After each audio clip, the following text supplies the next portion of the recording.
सो आज मैंने दोबारा से एक वीडियो देखी जिसमें कि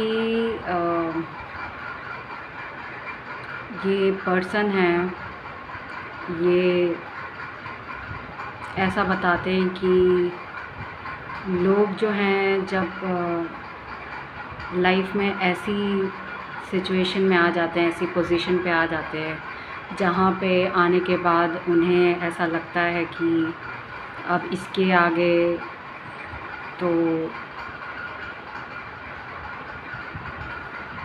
पता नहीं क्या होगा, और इसके आगे उन्हें उस सिचुएशन के आगे उस सिचुएशन में आने के बाद उन्हें ऐसा लगता है कि इसके आगे मुझे नहीं पता मुझे क्या करना है। ठीक है, तो उसमें जो है वो एक लॉ के बारे में बताते हैं, जो कि है लॉ ऑफ अनसर्टेनिटी। ठीक है, उन्होंने ऐसा कहा law of universal law of uncertainty. ठीक है, तो फिर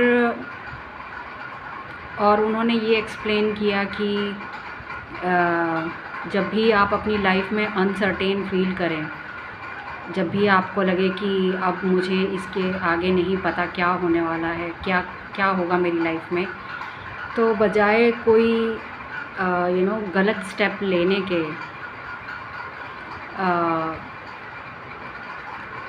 जैसे लोग जो हैं गलत स्टेप ले लेते हैं,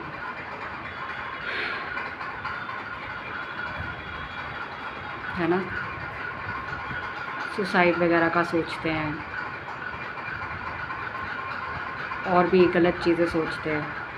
तो वो सब सोचने के बजाय आप जो हैं भगवान में विश्वास रखें कि आगे चल के सब कुछ सही होगा।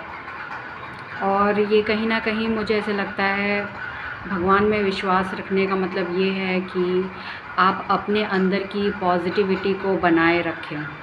ठीक है, अपने अंदर की जो पॉजिटिव फ्रीक्वेंसी है उसको हाई रखें एज़ कम्पेयर टू आपके अंदर जो नेगेटिविटी है उसके कंपैरिजन। ठीक है, और फिर मैंने यही चीज़ जो है यूट्यूब पे सर्च की। ठीक है, लॉ ऑफ अनसर्टेनिटी। ठीक है, तो मेरे सामने आया कि जो मैंने सर्च किया उसके रिज़ल्ट जो है वो था हाइसेनबर्ग का लॉ ऑफ अनसर्टेनिटी। ठीक है, और इस लॉ के अकॉर्डिंग जो है ये बताया जाता है कि किसी चीज़ की पोजीशन और उसकी वेलोसिटी जो है वो आप एक टाइम पे एक्यूरेटली नहीं बता सकते। अगर आपको एक चीज़ की पोजीशन एक्यूरेटली पता है तो बहुत कम चांसेस होंगे कि आपको उसकी वेलोसिटी के बारे में पता होगा। मतलब कि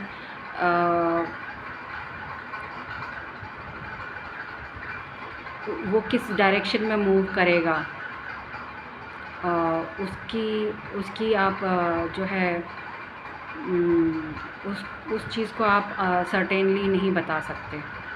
ठीक है, और ये चीज़ जो है मेरे दिमाग में आई, और उससे पहले एक और वीडियो देखा जिसमें कि ये बता रहे थे कि सेम लॉ के बारे में कि आपको अगर किसी चीज़ की पोजीशन पता है तो आपको उसकी फ्रीक्वेंसी जो है वो किस फ्रीक्वेंसी पे है, या वो फ्रीक्वेंसी उस फ्रीक्वेंसी को आप नहीं एग्जैक्टली एक्यूरेटली बता सकते। ठीक है,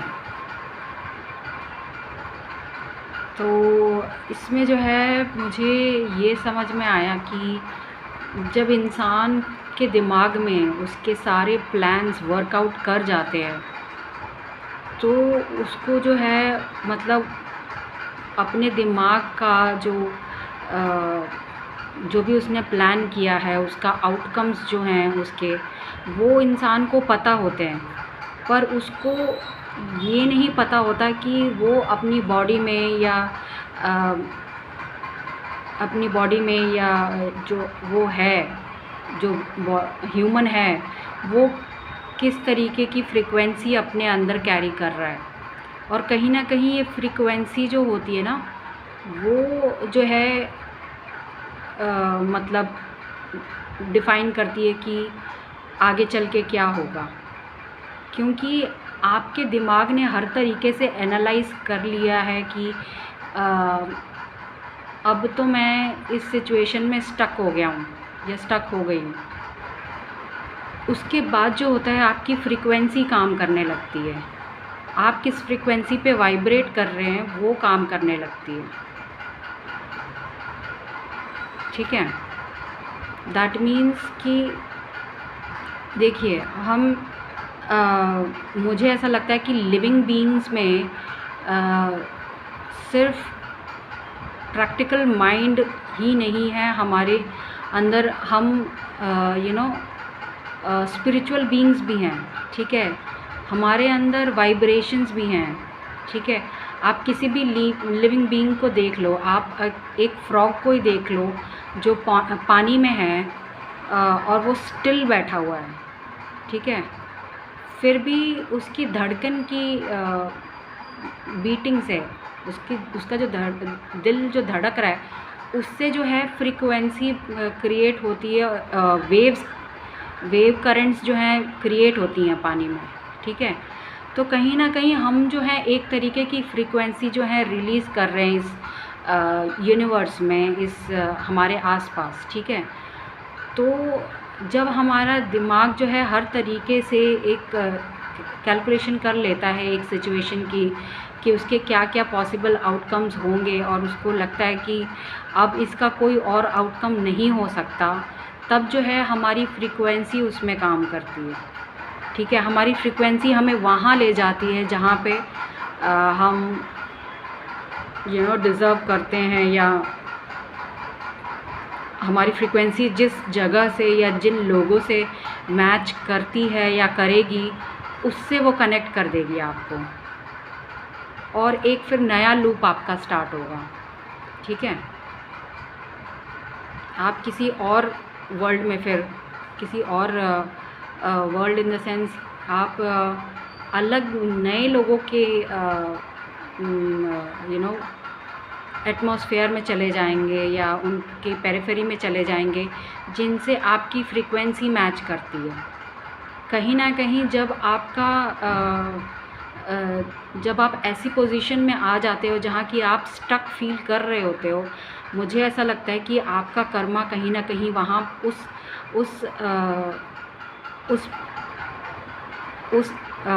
एटमॉस्फेयर में ख़त्म हो चुका है। इसीलिए अब आपका जो है फ्रीक्वेंसी टेक ओवर करता है आप पे, और आपको कहीं ना कहीं जो है वो फ्रीक्वेंसी वाइब्रेट कर रही होती है आपके आसपास, क्योंकि आपका कर्मा ख़त्म हो चुका होता है। क्योंकि आपके हिसाब से आपने दिमाग में हर पॉसिबल आउटकम निकाला, और वो सारे पॉसिबल आउटकम्स जो हैं कहीं ना कहीं आपको उधर ही स्टक रख रहे हैं। तो कहीं ना कहीं आपको भगवान के ऊपर वेट करना पड़ेगा। भगवान जो है एक एक्शन लेंगे, और वो फ्रीक्वेंसी जो है आपको कहीं ना कहीं कनेक्ट कर देगी ऐसे लोगों से जिनसे आपकी फ्रीक्वेंसी मैच करती है, और आप जो है उस डायरेक्शन में चले जाएंगे। ठीक है, तो ये चीज़ मेरे दिमाग में मतलब आई कि हाँ, मतलब ऐसा होता है कि इंसान जो है कभी कभी स्टक फील करता है। ठीक है, और मैंने भी स्टक फील किया है। और उसके बाद जो है कहीं ना कहीं जब आप लेट गो कर देते हैं उस थिंकिंग को कि अब तो इससे ज़्यादा मैं नहीं सोच सकती या सोच सकता, और फिर आप अपने नॉर्मल कामों में लग जाते हैं जो आप डेली चोर्स करते हैं या जैसे भी आप रहते हैं, तो जब आप वो अपने दिमाग में से उस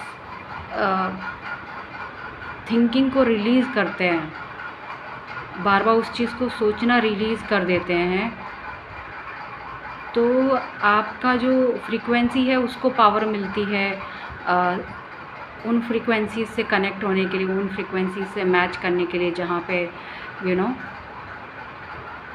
अब आपका नेक्स्ट जाना होगा या जिनसे आपको मिलना होगा। तो यही मुझे समझ में आया कि जब भी आप अपनी लाइफ में स्टक फील करें ना, तो आप एक बार जो है ये हाइसेनबर्ग का जो प्रिंसिपल है ऑफ अनसर्टेनिटी, इसके बारे में जानें, ठीक है। इसलिए मैंने आपको ये बताया है कि आप जो है अपनी पोजीशन तो ज़रूर आप एक्यूरेटली उसकी वैल्यूज़ निकाल सकते हैं, आप हर आउटकम निकाल सकते हैं आपके दिमाग से, पर आपकी जो फ्रीक्वेंसी है वो जो है उसको आप नहीं निकाल सकते, कैलकुलेट कर सकते। वो फ्रीक्वेंसी जो है आपके अंदर है और वो एक्टिवेट तभी होगी जब आप जो है ये नेगेटिव थिंकिंग से, या आप जो बार बार सोच रहे हैं लूप में कि अब क्या होगा, अब क्या होगा, उस चीज़ से जब आप निकलते हैं, उस चीज़ को जब रिलीज़ करते हैं, तब आपकी ये फ्रीक्वेंसी जो है एक्टिवेट होती है, ठीक है। जो भी आपने अपनी लाइफ में अच्छा सोचा है उसकी फ्रीक्वेंसी एक्टिवेट होती है और वो आपको कनेक्ट करती है सही जगह, ठीक है। तो जब भी आप स्टक फील करें तो लॉ ऑफ अनसर्टेनिटी के बारे में सोचें और पॉजिटिव रहें, ठीक है, कि ताकि आप पॉजिटिव फ्रीक्वेंसी को ज़्यादा एनर्जी दें और वो एनर्जी जो है आपको कहीं ना कहीं कनेक्ट करेगी सही लोगों से जिनसे आपकी फ्रीक्वेंसी मैच करती है। जब भी आप स्टक फील करें पॉजिटिव रहें, ठीक है, ये बहुत ज़रूरी है, ठीक है, क्योंकि इंसान का दिमाग उतना ही कॉम्प्रिहेंड कर सकता है जितना कि भगवान ने उस इंसान को बुद्धि दी है। पर इस दुनिया में इंसान की बुद्धि से ज़्यादा बड़ा जो है भगवान का प्लान होता है।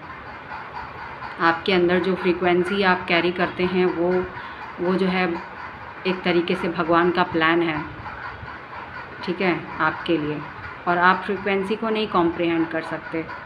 आप जान सकते हैं कि शायद आप किस फ्रीक्वेंसी पे आप वाइब्रेट कर रहे हैं, पर उसको कनेक्ट करने के लिए सही लोगों से आपको कहीं ना कहीं ये जो लूप में आप सोचे जा रहे हैं कि आप स्टक हैं, उस चीज़ को रिलीज़ करना होगा और आपको अपने ऊपर ध्यान देना होगा। नॉर्मल आप जो काम करते हैं डेली लाइफ का वो काम करिए। और मुझे ऐसा लगता है यूनिवर्स ऐसे ही काम करता है कि जब आप एक फ्रीक्वेंसी को एक रिलीज़ करते हैं तभी दूसरी फ्रीक्वेंसी आप पे टेक ओवर करती है आपकी लाइफ में और आपको उस डायरेक्शन में ले जाती है, ठीक है। तो मुझे आप लोगों से यही बात करनी थी। तो आप इस हाइसेनबर्ग लॉ ऑफ अनसर्टेनिटी के बारे में भी जानिए, ठीक है। ये सिर्फ साइंस का लॉ नहीं है, ये लॉ जो है इंसानों पे भी एप्लीकेबल है, क्योंकि इंसान जो है सिर्फ एक नॉन लिविंग ऑब्जेक्ट नहीं है। वो कहीं ना कहीं हम इंसान जो है हमारे अंदर दिल है और दिल धड़कता है, हम एक वाइब्रेशन जो है रिलीज़ कर रहे हैं इस यूनिवर्स में, ठीक है, और उस वाइब्रेशन की एक फ्रीक्वेंसी है। तो हम जो हैं डुअल हैं एक तरीके से, कि हम एक ऑब्जेक्ट की तरह भी दिखते हैं क्योंकि हमारे पास शरीर है और साथ ही साथ में हम एक फ्रीक्वेंसी भी छोड़ रहे हैं इस दुनिया में, इस यूनिवर्स में। तो ये लॉ जो है इंसानों पे एप्लीकेबल है, इंसानों की लाइफ में। जब भी आप स्टक फील करते हैं ना, एक आपकी पर्टिकुलर पोजीशन आपको पता चल जाती है, उसके बाद जो है आपकी फ्रीक्वेंसी जो है वो काम करती है, ठीक है। तो अपना ख्याल रखिए और खुश रहिए और चैनल सब्सक्राइब कीजिए। आप लोग सब्सक्राइब नहीं कर रहे हैं, मैं देख रही हूँ, ठीक है।